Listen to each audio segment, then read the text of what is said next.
Okay, let's jump straight in. Welcome to today's Explainer, where we are unpacking a really massive shift in how we actually work with AI. Up until fairly recently, our relationship with AI was basically just prompt and response, right? You type a question, you get an answer.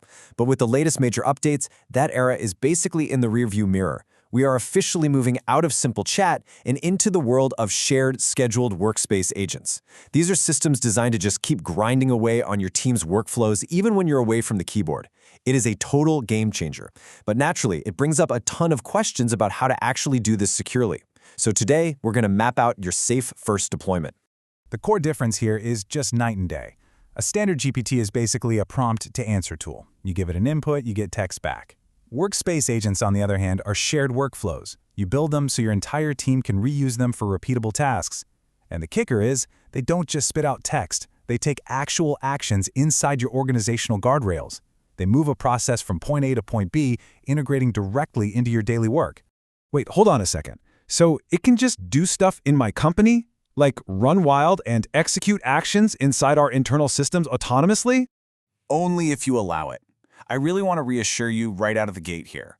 Workspace agents are not magic, free-range employees. They don't have a mind of their own.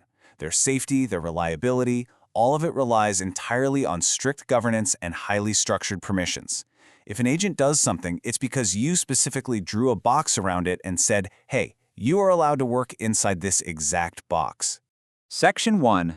Governance, the 3 controls. Let's look at the required sandbox boundary for your deployment. Our first control is tools.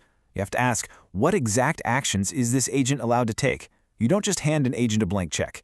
You heavily restrict its toolset. Is it allowed to read files? Can it write or edit them? Is it authorized to update a shared spreadsheet or, say, send an automated message in a Slack channel? By strictly defining the tools, you physically limit the agent's capabilities to only what is absolutely necessary for the job.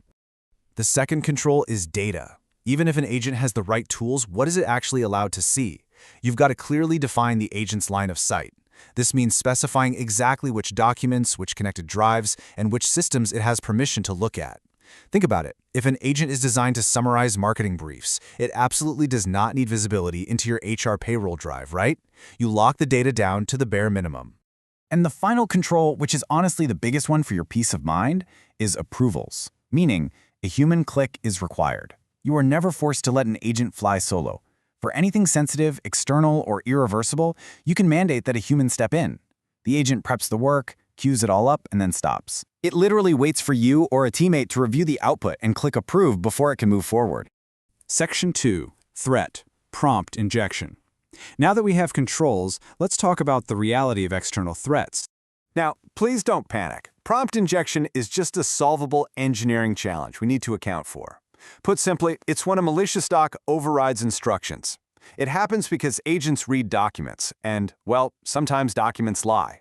An untrusted external file might contain hidden text that tries to trick your agent into ignoring its core instructions, trying to get it to reveal secrets or take a risky action.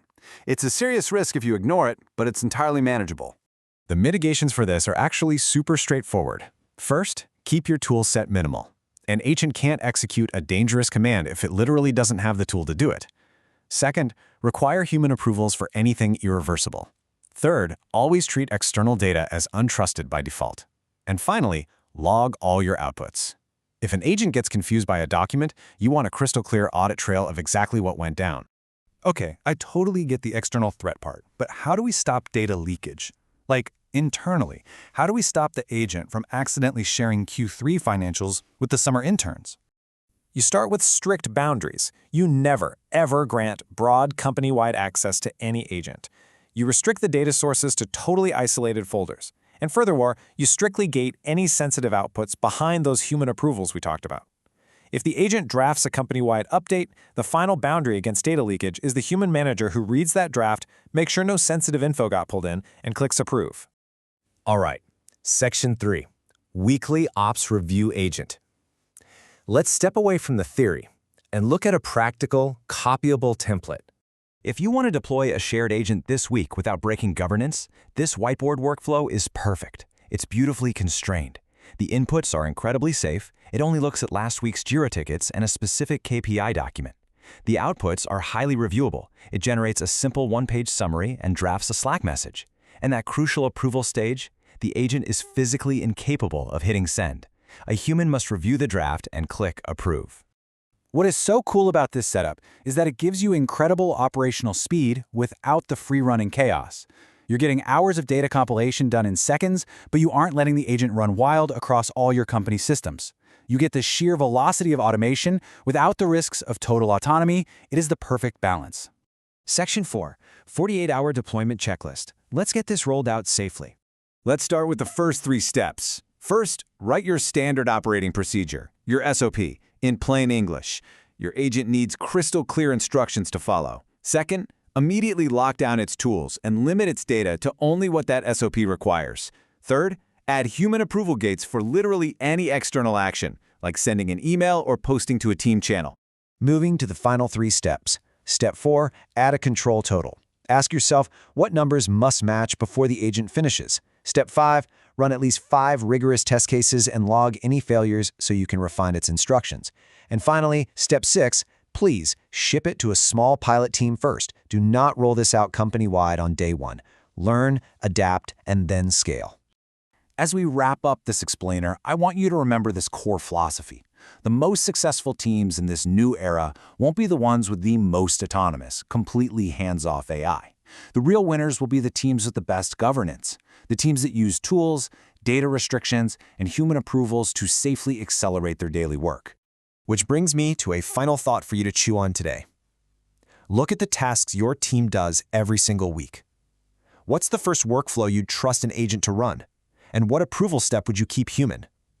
Think about it. Thanks for joining me on this explainer, and I'll catch you next time.